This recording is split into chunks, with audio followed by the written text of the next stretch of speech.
dalam 20 lagu tahun ni, insyaAllah. Ya. Yeah.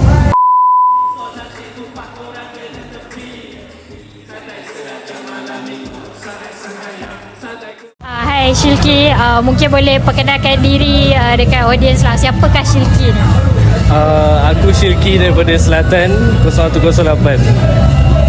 Okay, jadi you kan baru release, baru ada new release kan. Jadi mungkin boleh share sedikit lah kepada audience apakah maksud ataupun orang kata cerita di sebalik release tu lah. Oh, okay. Nama album tu Encik Vibe. So basically dia just macam perjalanan aku daripada 2023 sampai 2024.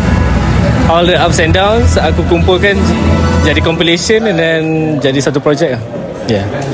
Jadi apa yang inspire you lah untuk orang kata berkongsi cerita kisah perjalanan you lah melalui album tu?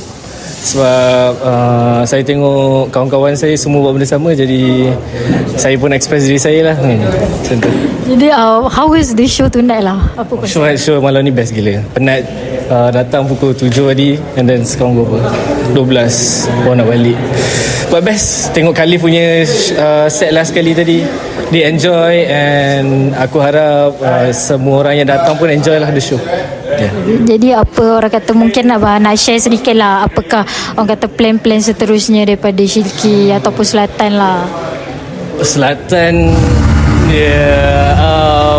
something coming, tapi untuk aku rasa aku target tak tahu jadi ke tak, tapi dalam 20 lagu tahun ni insyaAllah. Yeah. Sekarang dah 11 dengan Encik Vibe, so lagi 9 macam tu throughout the year. Yeah. Tapi tak ada hint apa-apa lah, sorry.